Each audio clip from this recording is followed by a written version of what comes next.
No. Great. All right, so I'll say it now that it's on camera. Thank you, Chuck, for reminding me to hit record.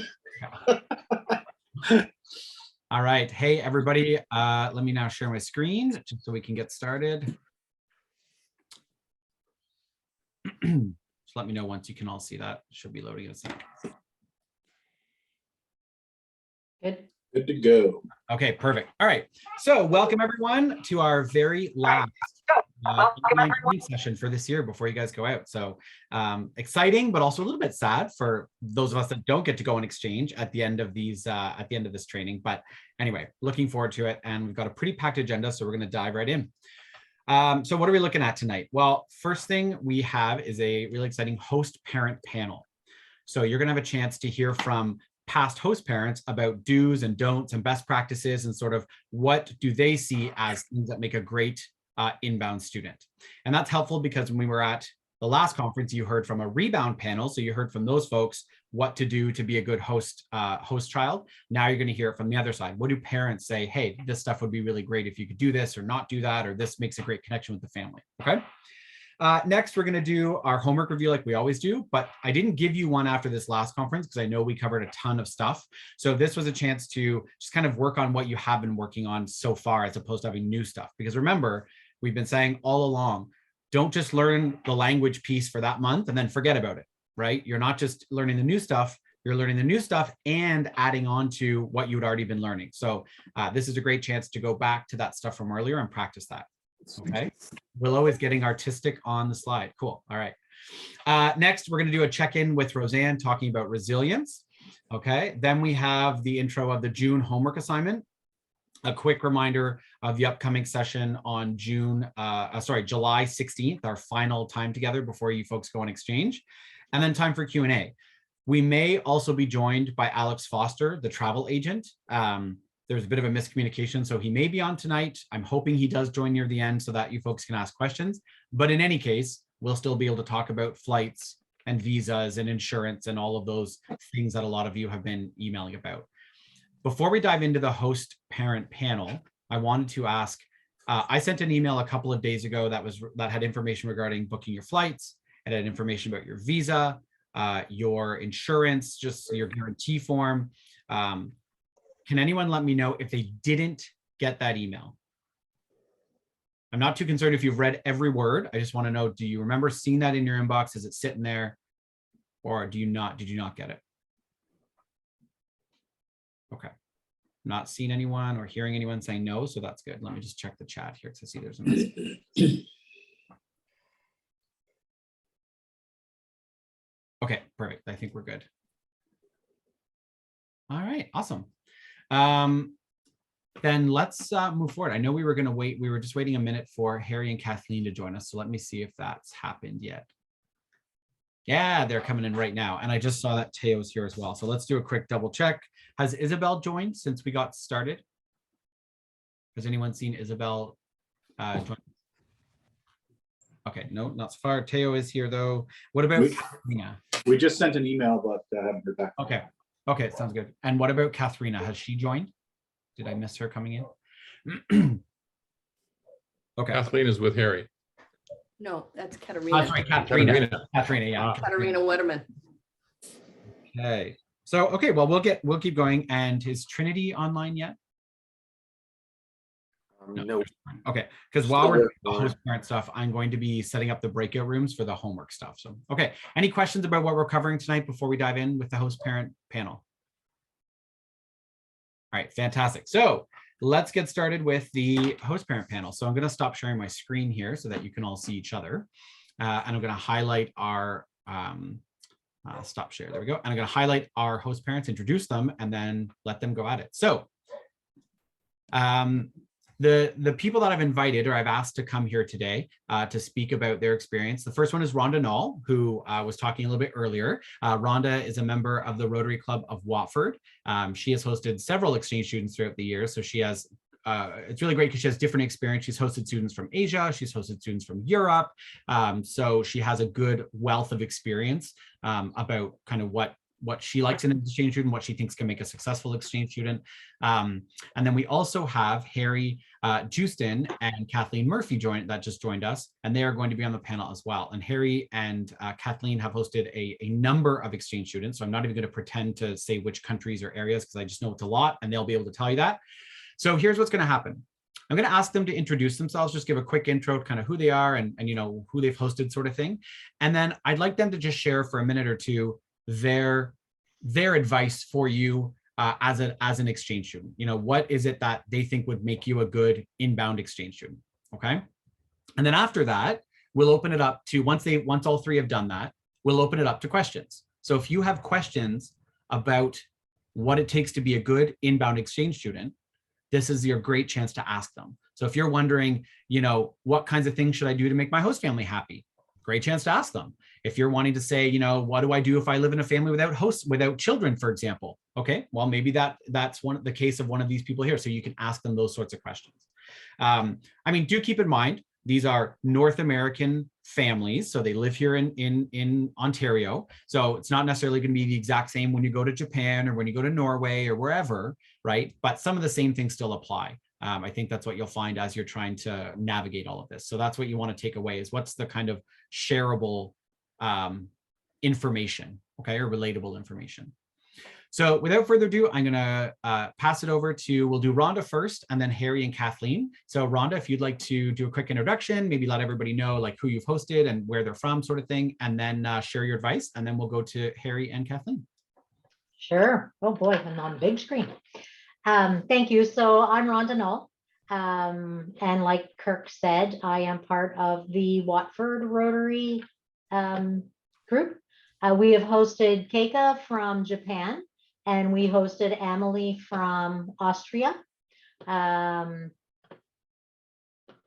so I think some of my advice is that when you get to your family, regardless, so when we hosted Keika and Emily both, I didn't have any of, like, neither of my two children were at home. They came home often, so they got to know Maggie and Carter, but they didn't live with us. So they basically were in the house with George and I as a single parent. So the important things, I think, are embrace the experience, embrace being a child, participate. You know, don't just sit in your room. Obviously, you're going to want to have some quiet time, but get involved with the family.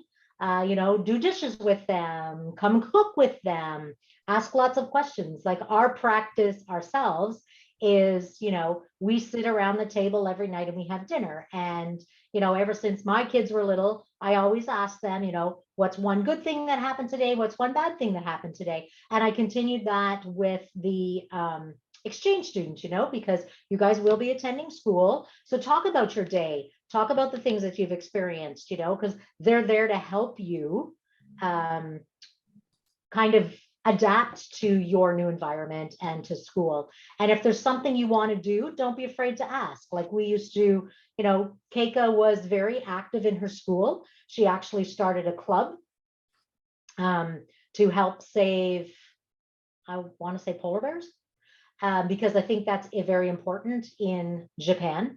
And so, you know, she started a club and she would make origami cranes and stuff, because that's what I was, saving the cranes maybe.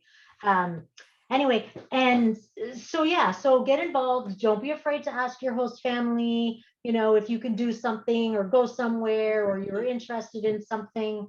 Yeah, and what else? And I mean, and my kids really bonded with Amelie and Keika, to the point where my daughter is now getting married this year, and both those girls are in her wedding, and they're coming over for the wedding. So it was a truly great experience. We did a lot of family things. So I'm hoping that your experience as well will be a lot of family, you know, go to the fair, go to, you know, all the different activities that families kind of do. So yeah, I think that's kind of it. Perfect. Thanks, Rhonda. I should also mention that Rhonda is my aunt. So I also knew all of these exchange students because, well, they were my family as well. And the other person you forgot about, although it was years ago and a little bit shorter, was Joseph from Spain. And it was only, what was it, 3 months? Was that 6 weeks? Yeah, so we did. We had Joseph and we had Ken Braun. We had Yes. two actually. Yes. So it was through a different program. I didn't know if you wanted me to talk about those Yeah, programs. of course. Yeah. So yeah, we actually hosted a reverse exchange where we hosted Joseph from Spain and Ken from Germany, and then my son went to their place. So they were like direct exchange. And both of those too, same thing, you know, like they came here, they went to school, they got involved, they did sports. The more things you can get involved with, the better your experience will be. Whether it's, you know, a 2-month program or a year program, like both of them. And again, we have kept in touch as well with Joseph and Ken. Ken actually came back probably a year later and spent 6 months with us and worked here because he wanted to even better his English a little bit more. So he came back, lived here, found a job, worked. And then Joseph, when we went to England to the Olympics, Joseph came over and spent some time with us in England. So it's been a great experience. Thanks, Rhonda. Okay, and now we'll pass it over to Harry and Kathleen. And just keep in mind, as you're hearing all this, start thinking of questions, start thinking of things about what are things that you do with your family that maybe are quirky and you're wondering, hey, would you find that weird if I did that in your host family? Or would you expect me to do laundry if I lived with you? You know, it's a great time to ask some of those questions that you might think, I've always thought that was totally normal to do, but maybe it's not. So now it's a good chance to think about that. So as everybody's talking, have that on your mind, and then you can ask some questions once Harry and Kathleen have shared their story with us. Okay, well, Kathleen and I have hosted 12 students directly, and 3 to 4 where we were sort of informally the 4th host family doing extra stuff, even though they didn't actually live with us other than for weekends and stuff like that. So, And Kaika came to Ottawa for Canada Day with us. talking to Rhonda? Yeah. Yeah. Yeah. Kaika came to Ottawa with us. Oh, okay. Oh, Yeah. nice. Yeah. Nice. She was lovely. Anyway, and they've been from Asia, South America, Europe, a good chunk of the world. And for our last 8 students, we hosted 2 at a time because we've got 2 guest rooms upstairs, and both Kathleen and I had very busy weeknight lives. So we were somewhat afraid that if we had a single student and nobody home, that they'd be by themselves. So we started hosting 2 at a time. And that's always been an interesting experience. So they've always had either Rotary host brothers or sisters, as the case may be. And we were able to do that. Kathleen is a member of Rotary London South. I'm Rotary London. So every other year, we were hosting 2 at a time. But just to build up on what Rhonda was saying is to be a good exchange student inbound with your host family, especially that first night that you're there, you have that sort of, even Rotary even supplies a checklist of questions and issues to go through. Pay close attention to the questions they ask and their expectations for how they run their household. And if you're with 3 successive host families, host family 2 and host family 3, their household doesn't operate exactly the same as host family 1, even within the same culture. So be attuned to making adaptations as you move from 1 to 2 to 3. Simple things like right when you first enter, if they take off their shoes, take off your shoes. At mealtime, if they clean up the dishes right away, offer to help with the dishes, and you know, those normal everyday things. Just put in your head, what would I do at home? How do they do the same thing here? And adapt to the local household. Going on from things like that. If they suggest activities, if you can at all possibly do it, make your default answer yes. Give it a shot. And that could mean meeting their relatives, going shopping with them, doing all sorts of things. If they invite you to do stuff, if you at all possibly can, say yes rather than maybe or no. Pay attention to the timing of things. If this family operates on a clockwork things, even if it's not your normal style, be prompt. If they give you clues that they expect you there at 1 minute to 5, not 5 after 5, be there at 2 minutes to 5. Adjust your own rhythm to the local household. Be ready to do your own laundry if you don't already. Be ready to not do your own laundry if they've already got, if that's the way their household operates. Just keep your eyes and ears open, especially that first day, the first couple of days, and get in with the flow of the local household. Kathleen, you got more stuff? I agree. Watch what they're doing and try and mirror it. For me, the more challenging families, I would consider myself an extrovert. And so for the introverted students. So as Rhonda said, it's typical at our table to say, how was your day? And the students who says, fine, drove me back bonkers. I would say like, no, a little more than fine. Tell me a story. Tell me something that happened. So that was very difficult for me when the student didn't really want to share. Part of that is they were introverted and I'm not, but at the same way, I did expect something to come from the student from that. The other thing is you can never thank enough for what people are doing. So if you get taken out for a meal, if you taste something that's really great, if you're purchased, if they give you a gift, always say thank you. I remember once I had a student from Sweden and she did not thank people a lot. And when I asked her about it, she said, oh, that's a North American way. You guys thank so much and it's not sincere. And I said, it is sincere. And if you want to make it here, start thinking the way we do in North America and start thanking people. In line with that, in your luggage space, have some kind of a Canadian Ontario gift for each host family, that something that says, this is from Canada, this is to thank you.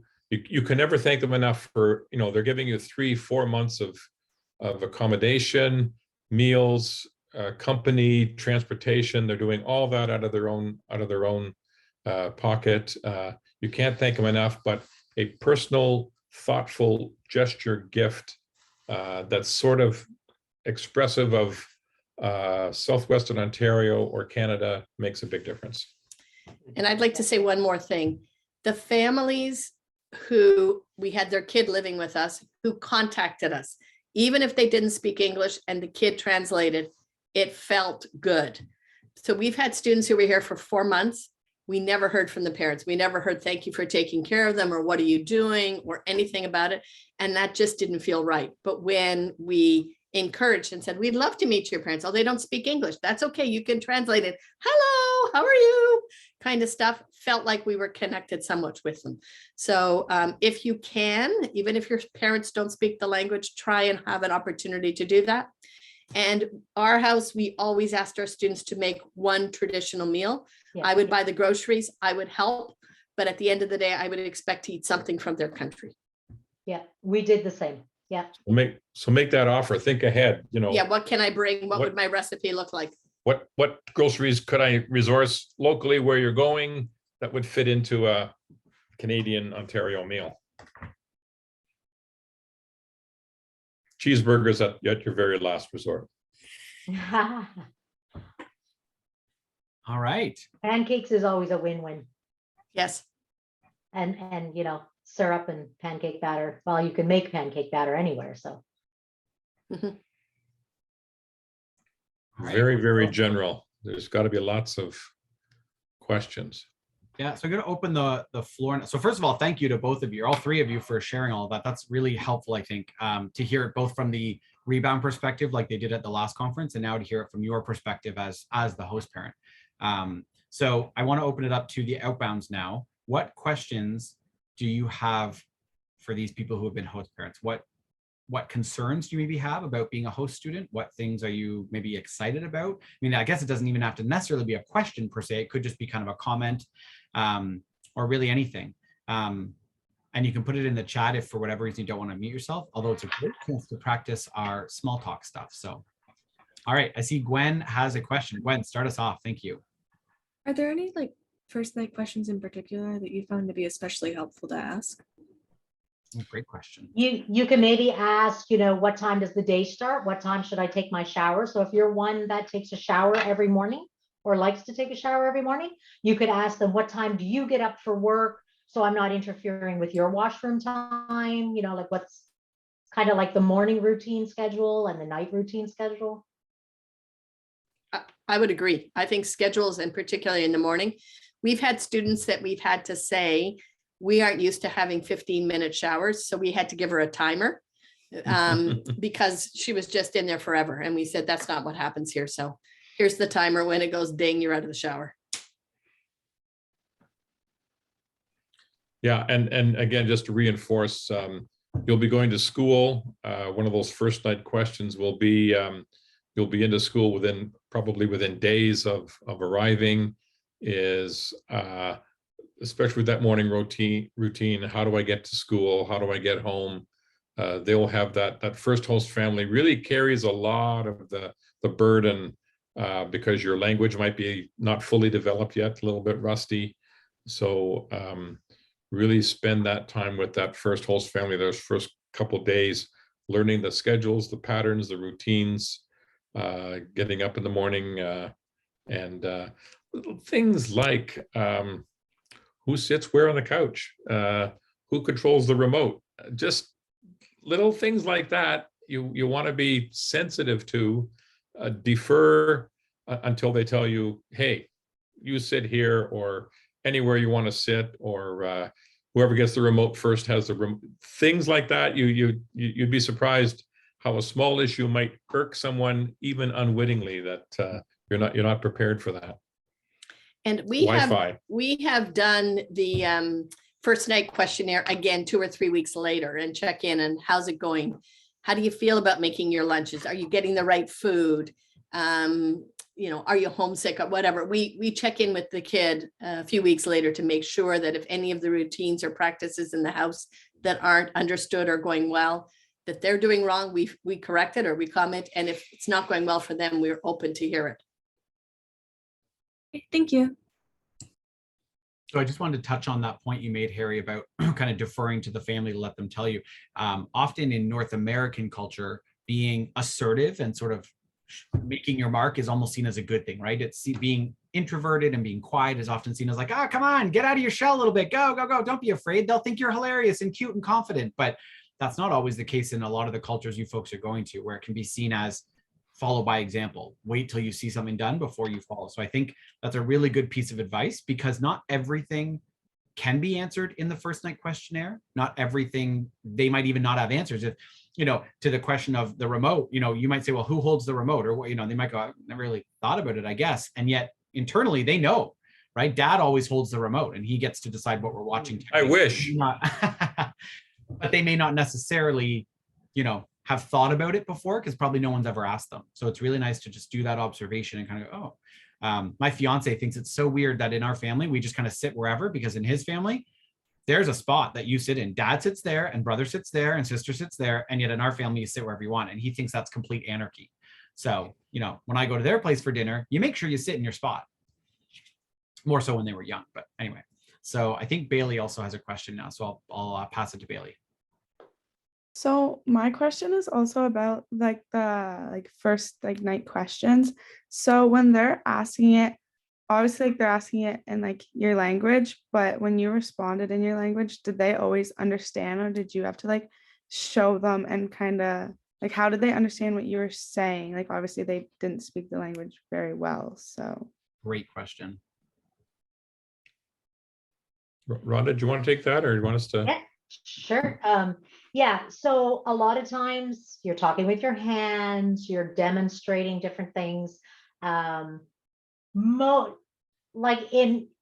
our 4 kids that we had, they did speak relatively good language, but if it was something a little more complicated, you kind of have to draw it or explain it, or Google what would it be in their language, right? That would just kind of help you. You don't need to know full sentences, but the odd word or two helps. And if you don't understand, don't be afraid to say, Yeah. I don't fully understand. Can you take me through that again? Can you tell me another way? Can you show me what you mean? Mhm. Especially those first few days, host families are very forgiving, very understanding. They know what you're going through. You've just had a major flight. It might be your first time this distance from home. All kinds of things happening there. Don't be afraid to ask for help, ask for a second repetition to go through that.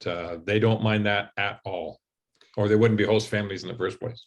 We have always been host family number 2, so the language is more advanced at that point. But I have had students who have the same first night questionnaires in their own language. So if you're saying what happens for laundry, they know that's question 4, and you can look in your own language and think, oh yeah, I know what this question's about. Or just to add to that, if you Google first night questions, there is a translator on it, so you can translate the questions into whatever language you have. They'll have English, and then whatever language you're going to in the first night questions. So just Google the first night questions, and that translator's in there. And I'm pretty sure I did send that to everybody. So you should, I think in one of the emails, I did send that link, because it's like Chuck said, it's so awesome because you put your language and your target language, and it's like, boom, there you go. And it's very, very helpful. If you don't have that link, let us know, but I believe you already do. And that's another good point. If the host family doesn't initiate the first night questions on the first or second night, politely say, I have some questions, and they can be prompted by your first night list, and ask if you can ask those questions. If there's a convenient time after dinner or whatever, to say, can we sit down? I have some questions. If they haven't already initiated that, because again, some host families might assume or skip over that step. And then it's up to you to just very politely say, ahem, I've got a few things I would like to understand, and then launch the process. I might add as well, if your host parents are the type that maybe are very busy, or they're at work a lot or something, host siblings can be a helpful resource for this. Like, where do we put our laundry, right? Because they're probably going to be putting their laundry in the same place you need to. And, or depending on where you're going, maids can, or you know, the help can be very helpful for this, because they're probably the ones doing your laundry. So they know where they want you to put the laundry. So a lot of that can be helpful if your host parents maybe are busy, or, you know, just not able to connect with you that way. Siblings and other people at the house can be helpful. Okay. Is there maybe one more question for our host parents?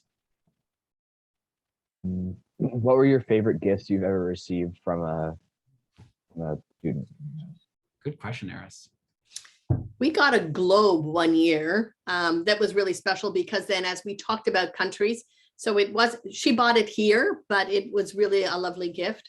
I received aprons that had like, where's Maho from? Venezuela.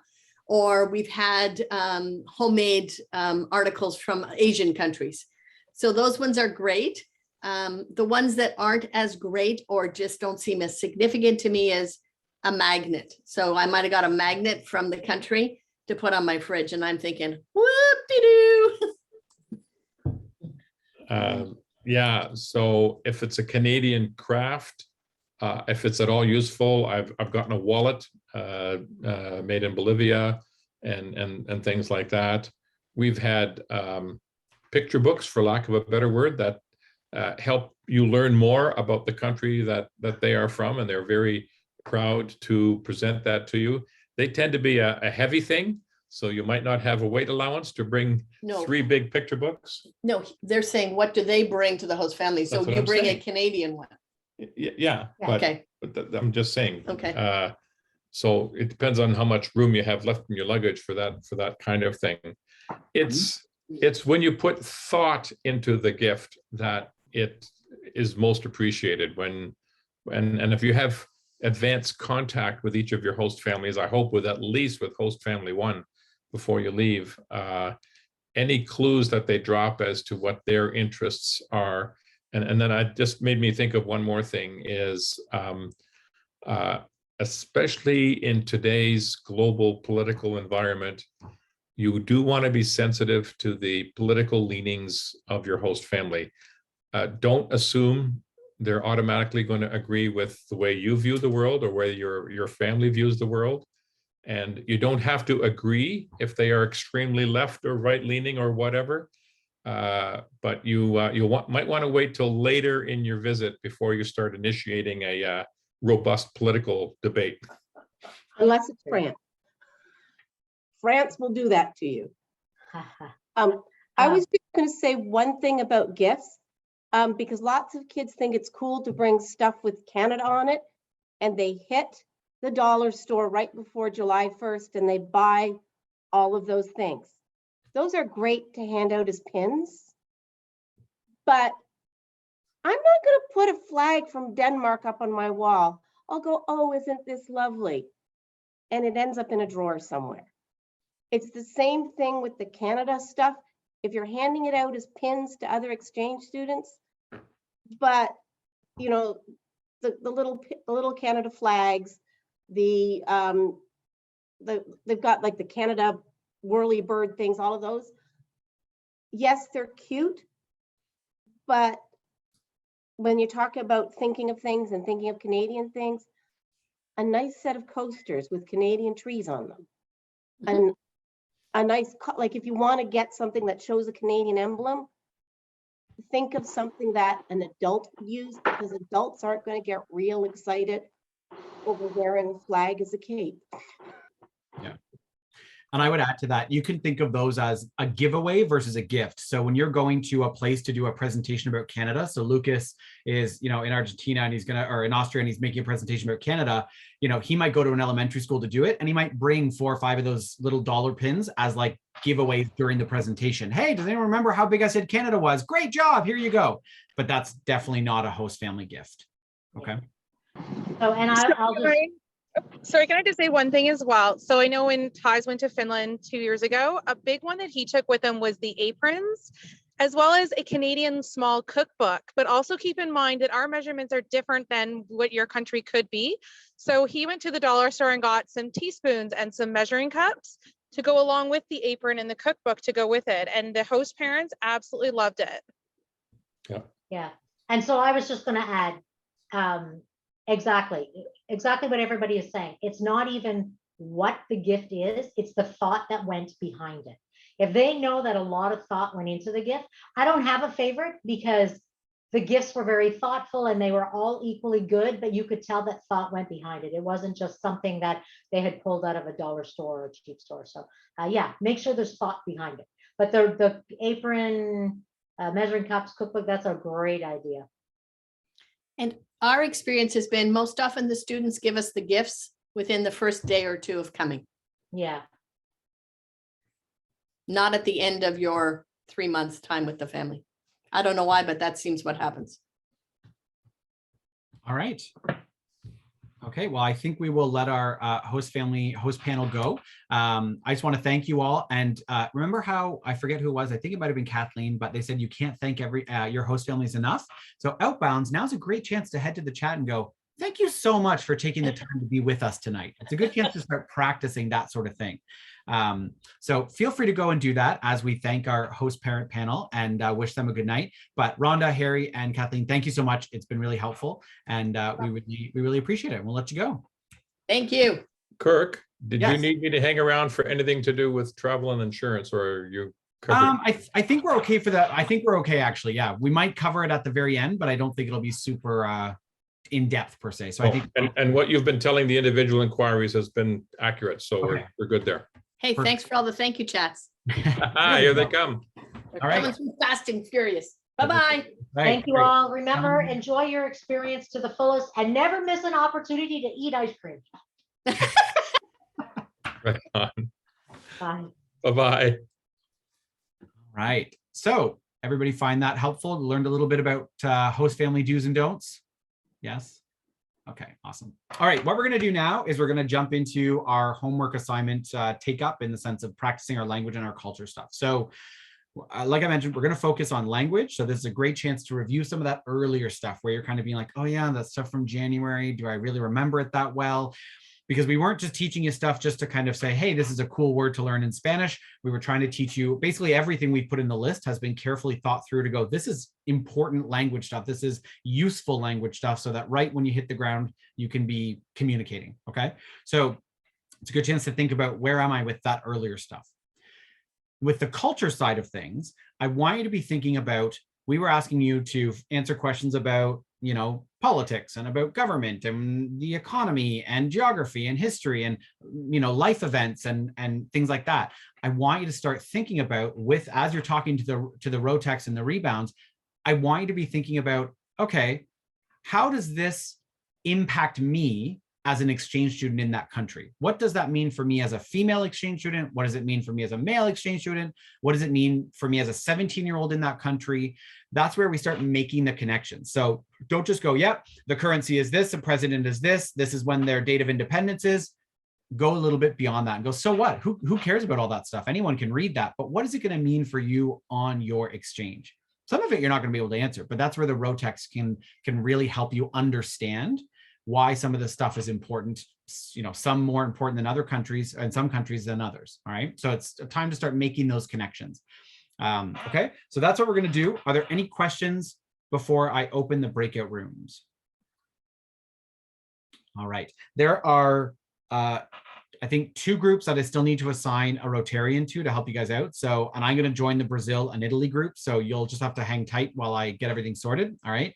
But I think all of the other ones are good to go. Ken, I'm putting you with Thailand again, if that's all right.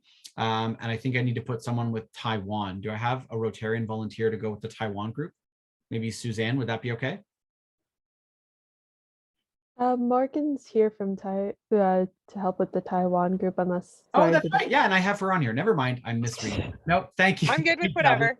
Perfect. Yeah, Suzanne, I may put you then with the Sweden group. Yeah, That's fine. Okay, perfect. So Yeah. I'm gonna do that. All right. They're going to open up. You'll have about 20 some odd minutes. If I put you in the wrong room or anything, just come on back and we'll get you sorted. So, okay, here we go.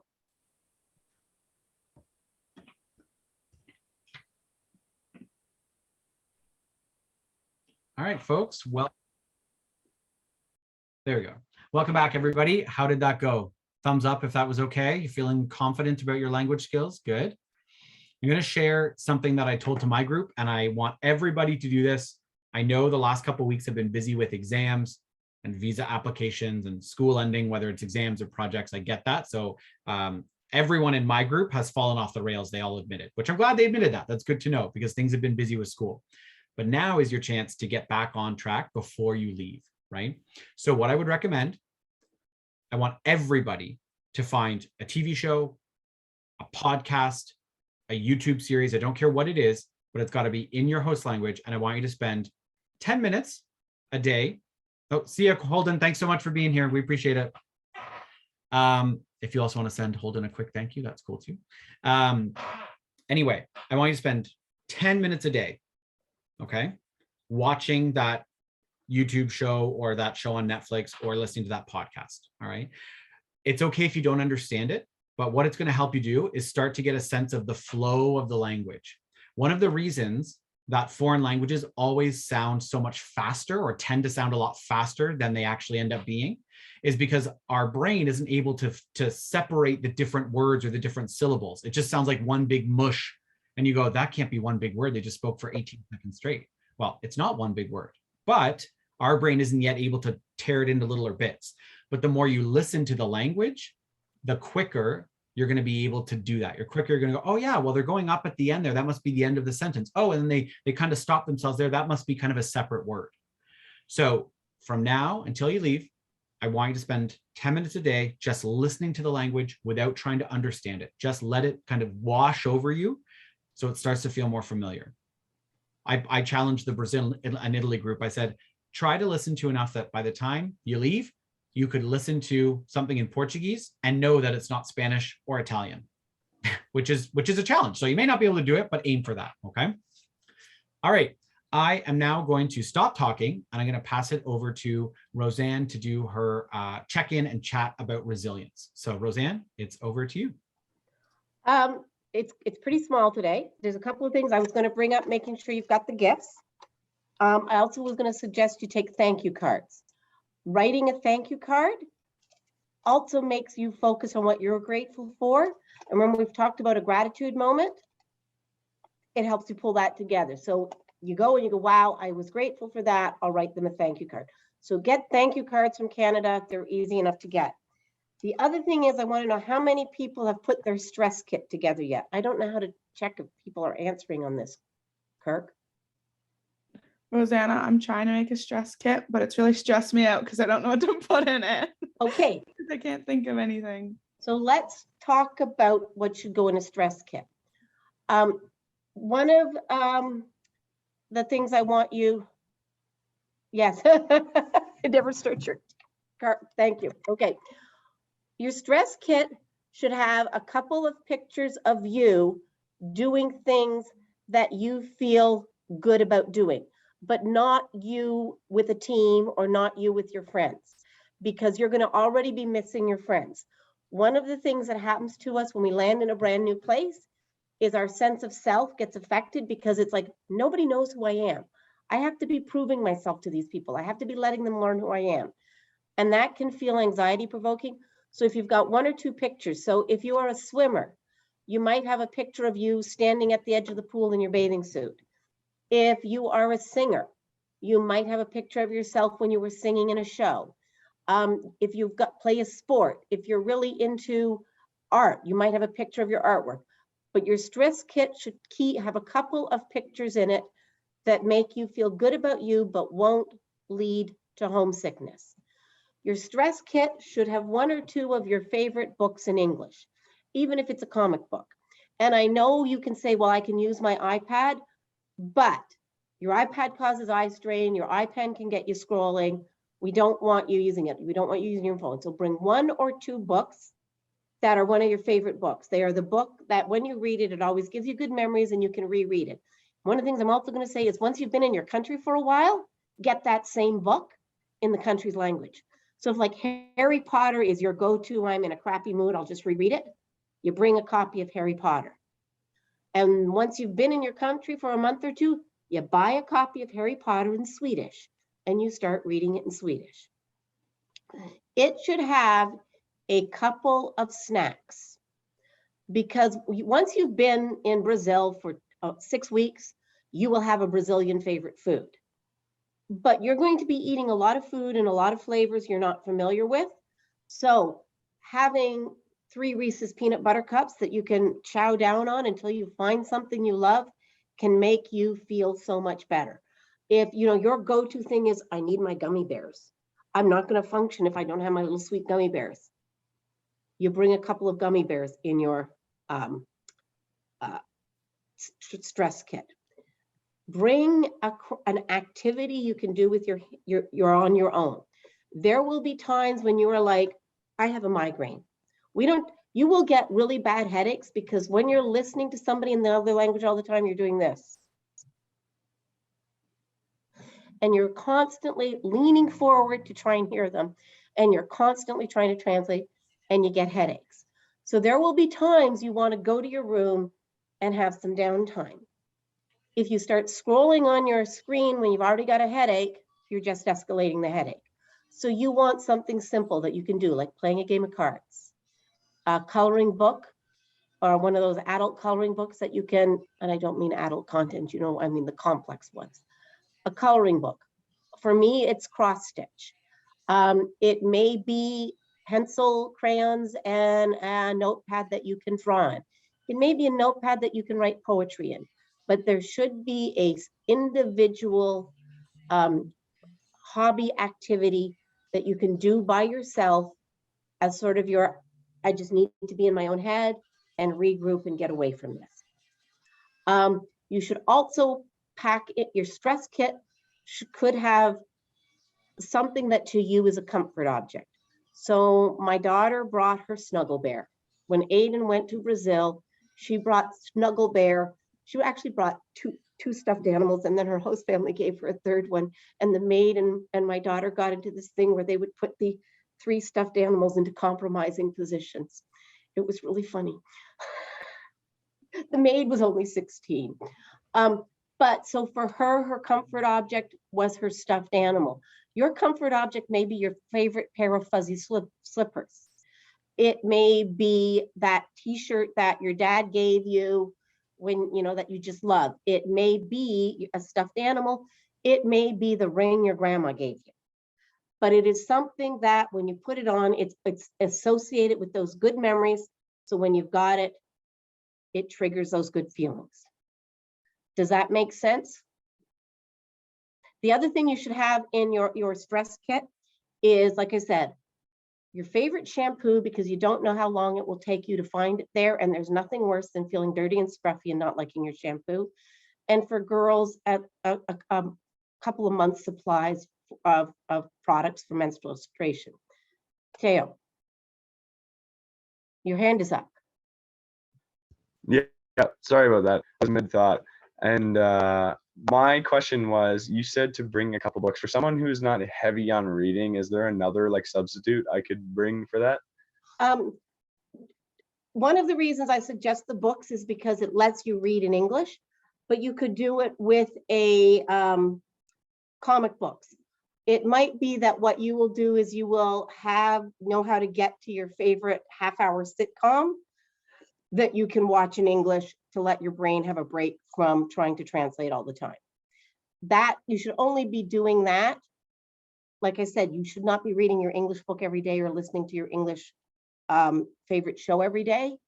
And again, with your English favorite show, once you've been there for a month, you find it for you, it would be in German. Because almost every North American show is been translated into other languages. I can remember watching 90210 in Brazil in Portuguese. It was hysterical. I could follow it.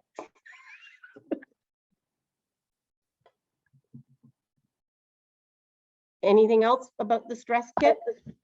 Thank you, Roseanne. Okay. Anything else about the stress kit?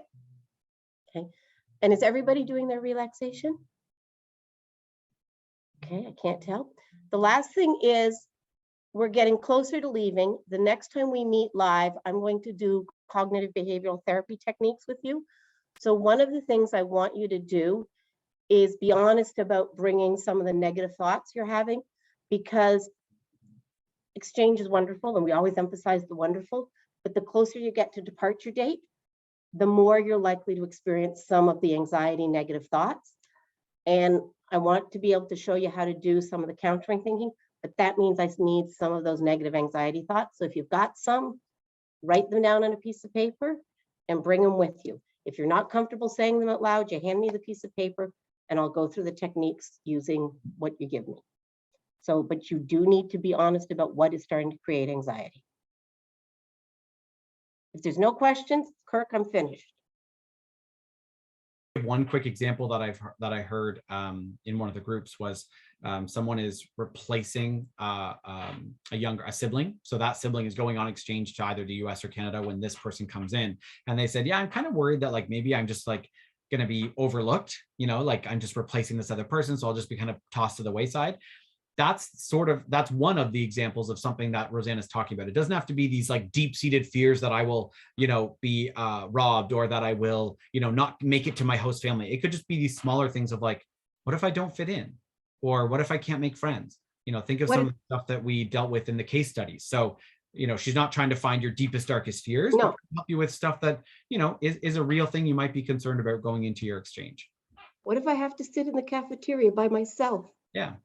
What if I can't find the cafeteria and I get lost? I look like an idiot walking around the school. One of the kids we had, phys ed was a required subject in Japan. And he was like, I've never done phys ed. I hate phys ed. What am I going to do? It's not a major worry, but it's something we give techniques for dealing with that thought. Exactly. Okay, perfect. Thank you, Roseanne. Okay. So what we're going to do next, I'm just going to quickly share my screen again. There we go. I have this cute little GIF ready for resilience that now I guess you'll get to see. So that's lovely. All right. Can everybody see my screen right now? Yeah. Okay. Perfect. All right. So we're going to just quickly talk about what's going to be in your last homework assignment. So in your June homework assignment, that'll be due when you come to that last conference on July 16th. There's going to be more language. As always, we're never going to get enough language. In terms of ambassadorship, I want you to, we had talked about being able to memorize your elevator speech, not necessarily the longer one, but basically hi, my name is Chuck. I'm an exchange student from Leamington, and I'm happy to be here. Relatively short and sweet. You don't have to necessarily memorize that whole piece, but that shorter part needs to be pretty solid in your host language. Culture, there will be more culture comparison stuff, because again, that's always a good way for you to think about the connections between cultures and what you're going to be dealing with when you get to your host country. Resilience, as Ozan mentioned, continuing your gratitude journal, continuing your systematic relaxation. And I couldn't remember what it was called, so I put KIT because I couldn't remember there was a stress kit. So your KIT, but it's the stress kit that I'm talking about there. And then the last thing, of course, relative to the ambassadorship stuff, was continue working on your country presentation. You don't necessarily have to have it complete for when you get there, because you might make some changes once you get there and find out what your club is interested in and that kind of thing. And that's great. One of the things I would recommend, though, is we talked about keeping it relatively image heavy as opposed to having a lot of words. One of the reasons that's really beneficial is because it's a heck of a lot easier to translate if you get there and there's only 30 words in the entire PowerPoint. Whereas if you have slide after slide of words, you're gonna have to translate all of that, and it's not very entertaining to watch. So if Caleb has a slide that says school and it's pictures of what school's like in Canada, then he literally just has to translate the word school for that slide, and that piece of the PowerPoint is ready to go. Obviously, he has to learn the vocabulary to present about it, but at least it's not a lot of extra work to make that slide ready. Okay. Any questions about the upcoming homework assignment? All right. Should we have it translated by the time we get there? I don't think it's necessary, Lucas. If you're really feeling like you want to get that done before, sure, that's fine. The reason I would say maybe hold off is because sometimes there's going to be ways that people say stuff, in your host country or in your area that ends up being like, oh, they don't actually use this term that I learned on Duolingo or learned through my tutor. They actually use this in my area. An example would be, here's a great example. Talk to someone who's not from Canada and tell them about public schools, right? You guys went to public school and then you went to high school. In most of the world, that would make absolutely no sense. They'd say, so then it must have been a private high school, because if it was a public elementary school, you must have gone to a private high school. And you go, no, like public school, like grade 1 to 8. What you actually mean is elementary school. But in Ontario, it's very common to just call it public school. So that's an example of something that, once you get here, you're going to find out, oh, everyone just calls it public school, even though they really mean elementary school. But for some reason in Ontario, that's what we call it. So those are the sorts of things where once you know the culture a little bit better, you might end up making those changes. So Lucas, for that reason, I wouldn't worry too much about having it all translated. If you want to do some big terms like school or music or family, you can be pretty sure those terms are solid. But otherwise, I wouldn't worry too much about having it all translated before you get there. Okay, thank you. Yeah. Okay. Any other questions about the homework assignment right now? Just going to check the chat because I see a couple messages. Oh, you can't see me because I've still got Roseanne pinned. Sorry about that. Oh, she unpinned herself. Okay, awesome. Good job, Roseanne. Look at you go.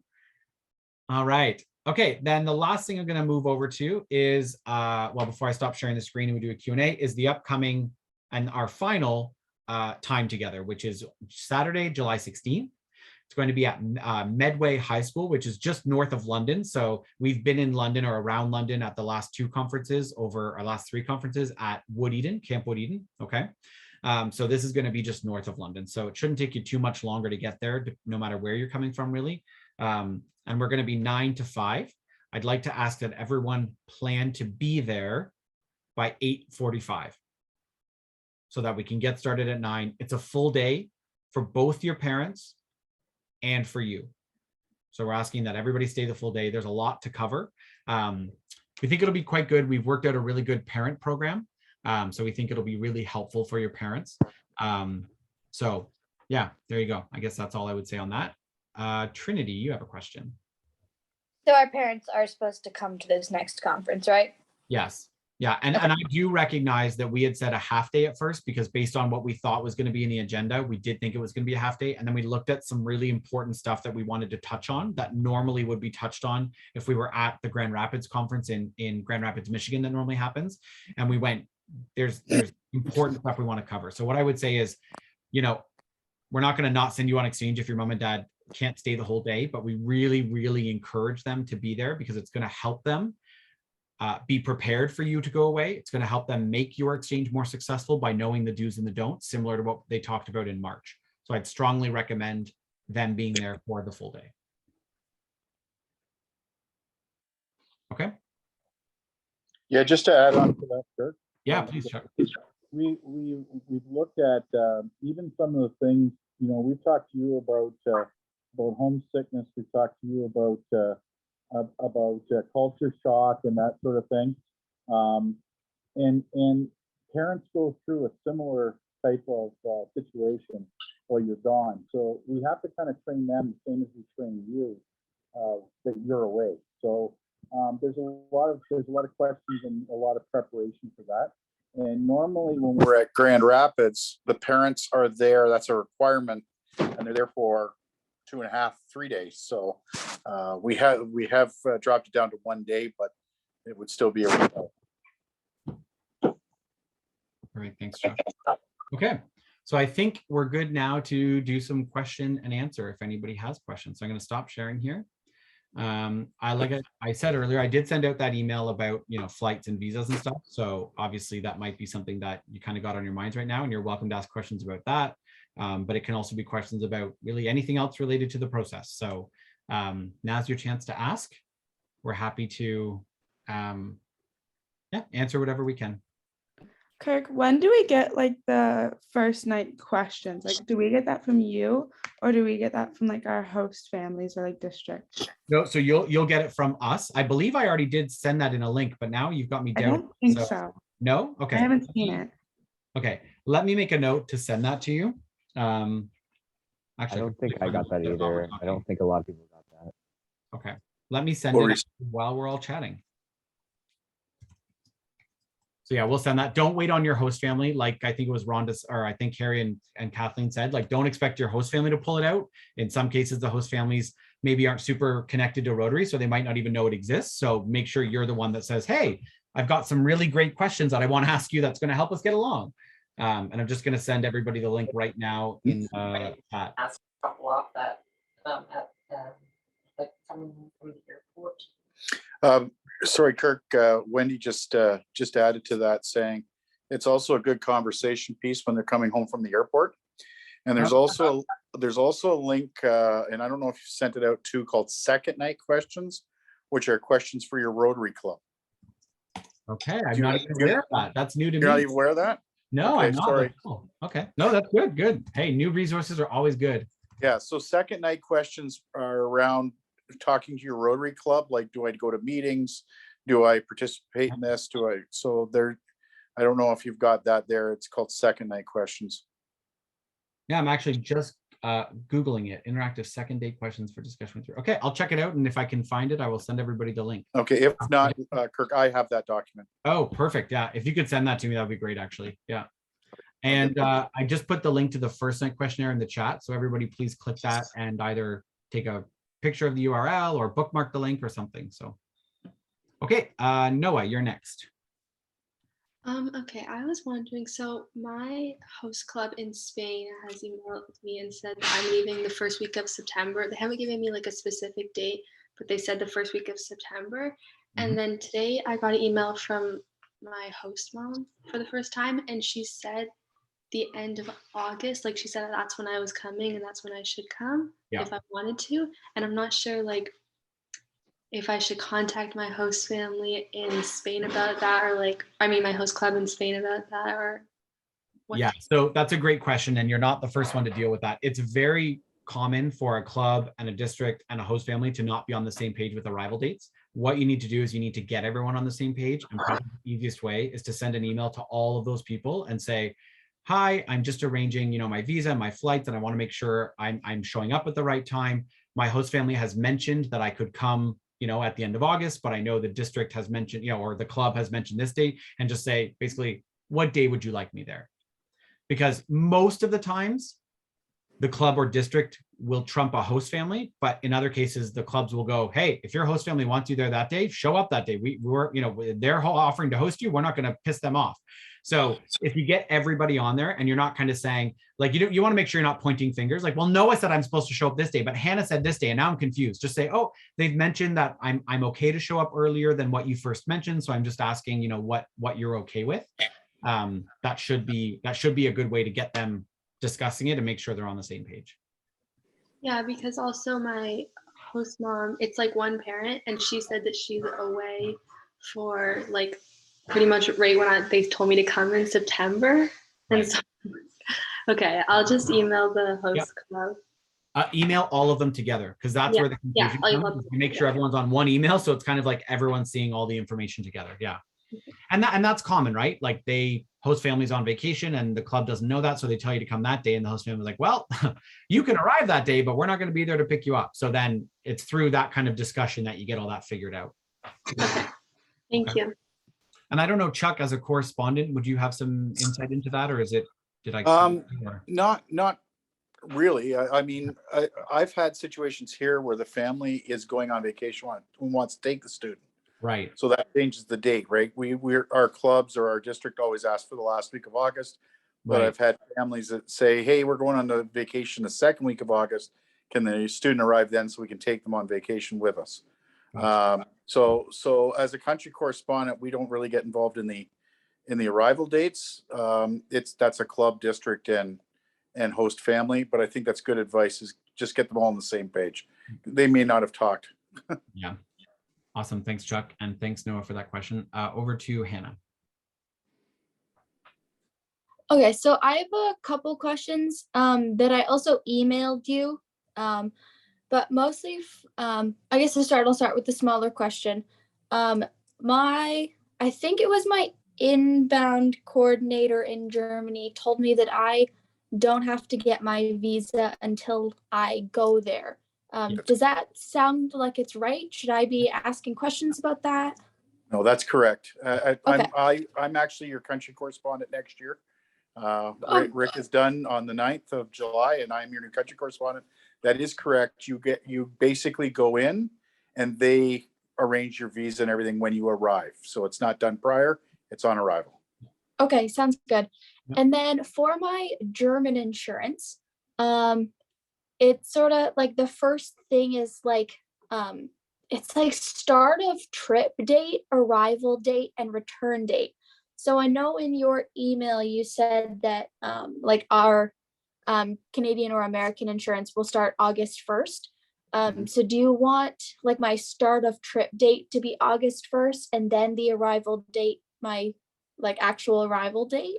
Yeah, so normally the start of trip date means the day you start traveling. So for something like Germany, you might start the trip and end in like you might arrive on the same day. For those going to Asia, you might start it on Friday and not end up there till Sunday night. So that's what they mean by start of trip date versus arrival date. It's okay. So versus when you actually arrive in the country. That makes sense, because my flight leaves at 5:55 p.m. on Friday, and I don't arrive until 7:45 a.m. on Saturday. Okay. And then for my return date, should I use the temporary one I have from my flights, like from Alex? No. Use the July 31st of next year. July 31st? Yeah, because you're fine to go over. Yep. I wondered about, because we're telling them to be home for Grand Rapids. So should we say July 11th? No. No. Use July 31st. If she's home July 11th, great. But if not, then we're not in. So that's why when you look at the Central States insurance policies, we go from August 1st to July 31st. And then that way you're fine to be home earlier. It's just you don't want to get caught. And the other thing is sometimes Eurotrip eats into Grand Rapids. So you're better just to put that date down and you're fine. You're going to be insured that whole time. Okay, thank you. Thanks, Chuck. Okay, on to Gwen. So for the tool with the first night questions, for Swedish, I don't know about for any of the other languages, but for Swedish specifically, it's a little messed up for the translations. Like it's got percentages and like carrots instead of letters. Different filters. Okay, we can probably find you a better. We can probably find you one that works. Happy face emoji. You mean you don't understand that yet, Gwen? Have you been looking or not? Come on. right. Yeah, Let everyone we'll know get their that new figured out. language emojis. Yeah, so that'll be like umlauts and stuff. So we can probably find a better. Let's see. I found a different website. So we'll go to the next question, and Gwen, I'll try to find a better one, and I'll put that one in the chat. Okay. The one from Nyan Kirk usually works. Yeah. Okay. Perfect. All right. Next is Caleb. Caleb's up. Are we supposed to receive anything from host club? Because I've received stuff from host family, and it's there. The club is, in my eyes, talking through the host family, because they've asked me to give them some Chinese names and pictures for forms that they need over there or something. So is that normal, or? For starters, you're breaking up quite a bit. Did you pick up that any better, Kirk? Or I didn't. I know you mentioned something about you think the club is speaking through the host family and they're asking for Chinese names, but I don't think I caught much more than that. So the host club is asking for more information from you directly? I haven't received anything. You're going to type in the chat? Yeah, that might be the best because you're cutting out. Yeah, if you put it in the chat, then we can answer it. Or maybe try shutting your video off, and good point. We'll see if that works. If you want to shut your video off for a second. Is this better? Yes. It actually is. Okay. I was wondering if I should have received anything from my host club yet, because I've gotten questions from the host family who are asking for stuff for what seems like forms, I guess. Wait, can I just jump in here for a quick second and just ask a question? Caleb, are they asking you to make a Chinese name for forms, like an official name?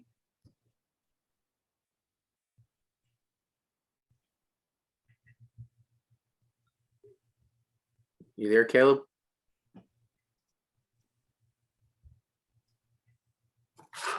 We lost the connection or something. Lose them.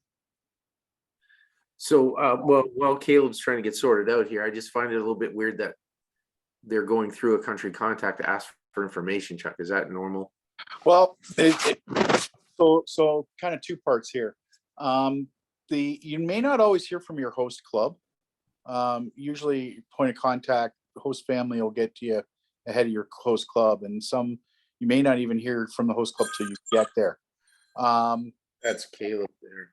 Is that Caleb there? Hey, Caleb. Caleb.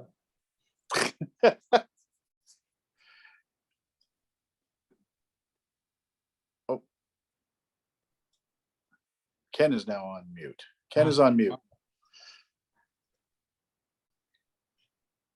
Caleb, can you hear us? No, you can't hear anything. Okay, go ahead, Chuck.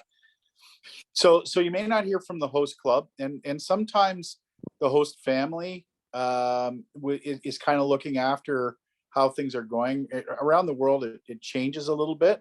Morgan, you said you have got some information about that. Do you want to jump in there, because you were saying about a Chinese name? Yeah, absolutely. So it is actually normal for Taiwan. No one obviously told me about this because we didn't have anybody from Taiwan before I went out.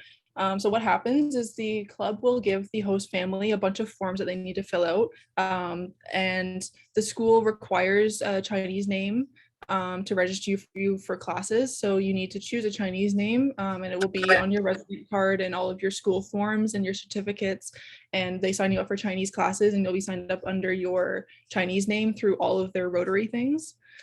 So I'm assuming that's what his host family is trying to sort of get him to think about, because when he gets there, they will have to give him a Chinese name for all of these forms for school and Rotary and such as that. So I'm assuming that's what is going on.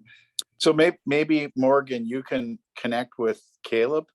Can we do that, Ken, and connect them up? Because if you've got the experience of doing this, you may be able to assist him to get a Chinese name, or help him from your experience of what's going to happen with this.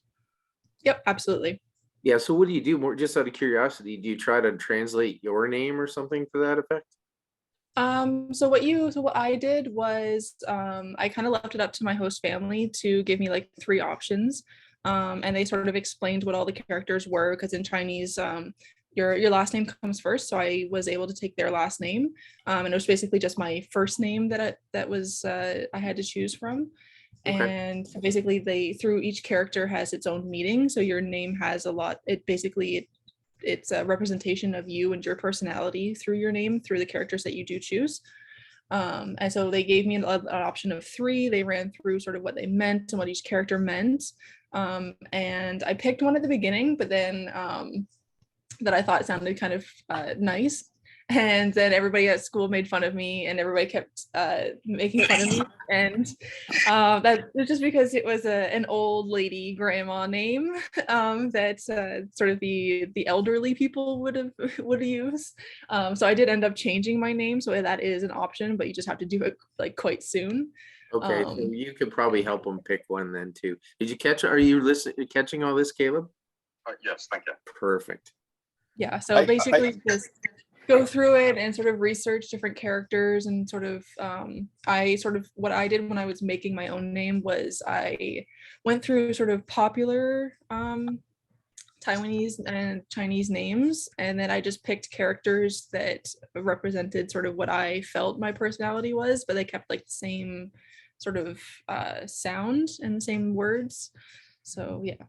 Cool, thank you. I can tell you that when my son went to Chile, in Chile, all their names are hyphenated between their mom and their dad. And so he didn't stick out. He actually took his father's last name and hyphenated our name and his name and that name so that he didn't stick out in the class, that he had a hyphenated name too. So, and that was his kind of honor to his host family. Caleb, do you have a follow-up to that? Or, no. Okay, perfect. Thank you. It looks like Naomi's next. Yeah. So I have 2 questions.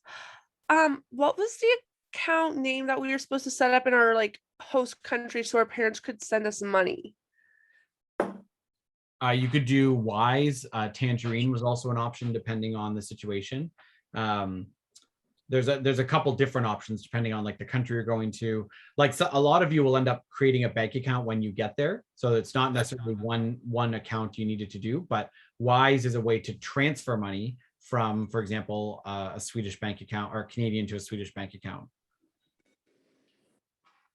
Wise doesn't work unless you're 18, because Like your parents can transfer it to you. So you're not creating the Wise account, your parents are, and then they would transfer money to your account.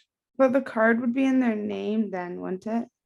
But it's not a bank. So for example, you'll go to France, you'll open up a French bank account, right? And your parents will use Wise to transfer money to your French bank account. Oh, we were setting up like Wise and like trying to make like a bank account on it and stuff, like to transfer money, because that's like transfer to like the Wise account to transfer into like the bank account there. And like mom put like my information, but it said like when she put my birthday, it said I had to be 18. So she just put that I was 18, but then they led to look at the documents. Right. So then they like denied me. But I have $60 in that account right now. And it's holding until I'm 18. So remember Rotary's motto. Yeah, is it the truth? Yeah, I would say the best way to do it is to try to do it that way. Assume you're going to open an account when you get there, probably. And one of the nice things about especially Europe, but a lot around the world, if you're under 25, a bank account is free in a lot of places, or very low fee, right? So it's not like opening accounts going to be super expensive or anything. So you can open a bank account there, which is nice because then when you're spending money, you're not paying like international, debit card fees or anything like that, or foreign transaction fees. And then you're using Wise just to transfer money from, for example, your parents' Canadian account or your Canadian account to your other bank account in that country. So Wise is just being used for the transfer, not to actually like sit there with the money, if that makes sense. Okay. So we have Trinity up next. Sorry, I just have something. If you I'm going to Brazil, and it sounds like I won't be able to open a bank account there because you have to have like legal like citizenship papers, and like it's very complicated. But Brim is really easy, and it's like free for like up to like $350. So like you have to get it in your parents' name, and then they can add you as a card holder. But it was really easy to set up. It took like half an hour. So yeah. It's called Brim? Okay, I've never even heard of that. Thanks for that, Julia. That's awesome. Okay. Cool. And I think Trinity, did you have a question, or I saw?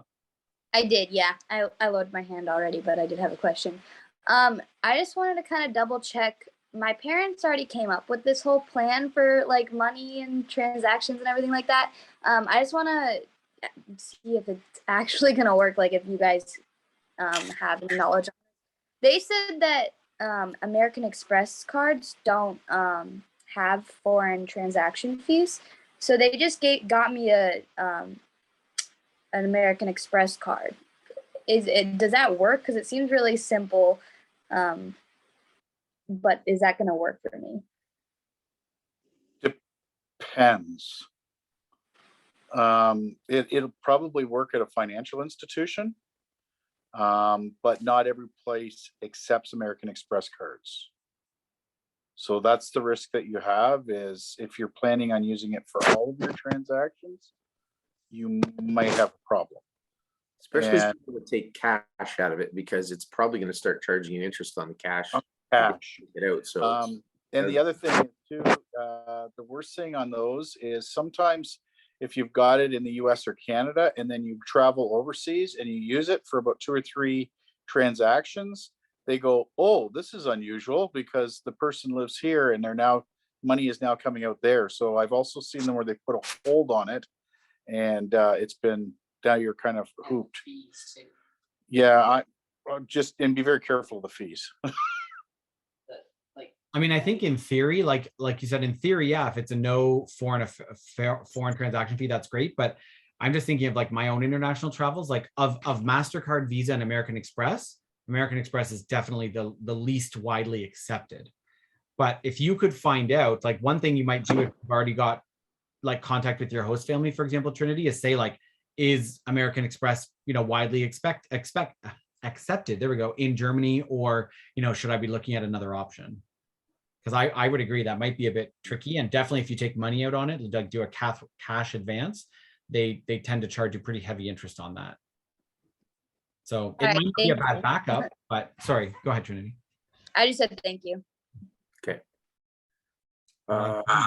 Naomi's back up again. Yep. Naomi, do you have another question? Yeah, I do. So, my mom was wondering about cell phones when we're like over there. Do we just set it up ourselves, or is there like a certain way that we have to go about it? You're kind of on your own, and your host family can help you with that. Just get a burner phone, or like when I hosted kids here, I took them over to Kudo. We got them a Kudo phone. Just if you want to take your phone, you'll get a different SIM card over there. A different SIM card, sure, that works best. I probably wouldn't do it the way I did it before, because I put the phone in my name, and then after a while they stopped paying for it, and then I had to pay for it, and then I had to get it canceled. So that can be trouble. Yes, Roseanne? Because cell phones have become so common, most clubs will help you get it set up. But the other thing I'm going to remind people of, Canada has one of the highest cost cell phone plans of any country in the world. Mm-hmm. So don't worry too much about it, because even if you need to get a phone there, the cell phone plans in Scandinavia are much cheaper than the cell phone plans in Canada. Yeah. So it's a lot less stressful than you're probably thinking. Mm-hmm.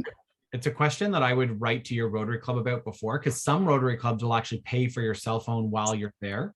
Not so much a new phone, for example, but they'll pay your plan because they might have it from, another exchange student or something. So I would email them and say, what would you suggest I do for my cell phone? And they'll let you know right there, whether it's like Ken kind of said, where it's like, well, you're on your own, figure out what you want to do, or whether they'll say, oh no, we take care of your cell phone, don't worry, just bring your Canadian phone and we'll get it switched over. So okay, great, thank you. Gwen, you have another question? I just had a question to see if my like what I have planned right now for my financial stuff would work. Because I have a credit card that has 0 international fees, and it does have a fee for withdrawing money, but Sweden is pretty much entirely cashless. So my mom can just like transfer me money to my account, and then I can have that on my credit card, and that should work, so I don't have to set up any other bank accounts, maybe? Again, when we're dealing with 43 different countries and a gazillion different regions, it's very hard for us to answer that because everything is different.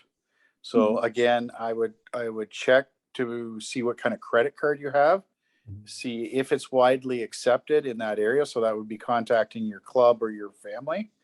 And just like the other answer is, sometimes they'll say no international fees, but there still is other fees that are associated with it. So you have to be very careful because, and be very understanding of what it is and where those fees, it may be no international fees at a financial institution, but there may be international fees if you're withdrawing money or withdrawing or making transactions in stores and that sort of stuff. So again, contact your country, find out that, and when you're talking to your card or the company that has your card, make sure the information, you get all of the information.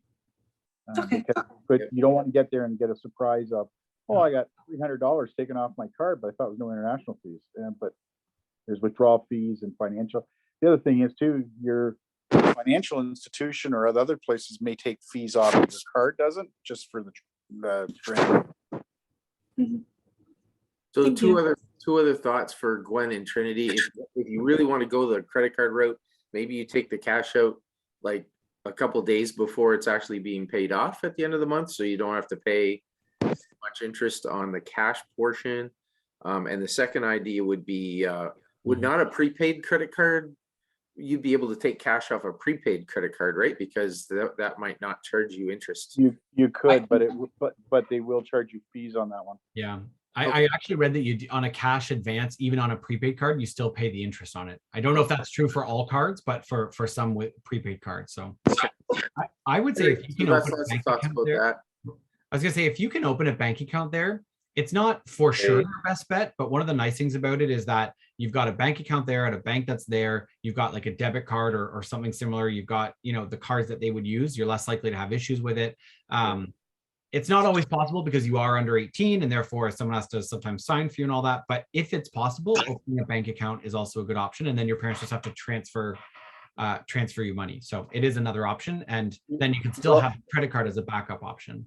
And you're not paying conversion fees. Yes. Right. That's the other one is, so if I have a credit card here in Canada and I go to the US, I have to pay conversion fees. And it's always in favor of the financial institution, not in me. So when you're changing your, your American or Canadian to euros or that, they're going to charge you the transfer fee or the conversion fee too. As you get older in life, you find out there's fees for everything, even if it's feeless. They will find a way to pay.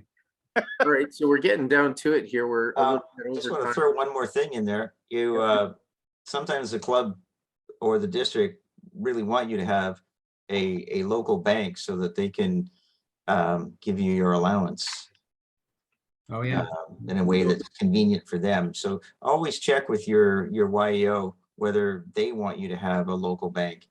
And sometimes you can't. Like there are some countries you just can't do it. So obviously they don't require it. If they do require that, Ross, I think their counselor takes them over to the bank and actually sets them up with an account. So that should help. We do that here. Yeah, we're getting a little bit over time here, but is there anything else that is pressing? Again, we have a full parent day on the 16th, so all these questions will come out again. Is there anything else that anyone is keeping anybody up at night? Awesome. I'll toss it back to you, Kirk, for the final.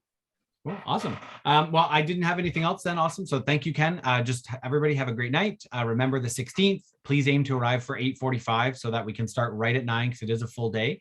And we'll see you then. That's it. Have a good night, everybody. Thanks. Right. Night all.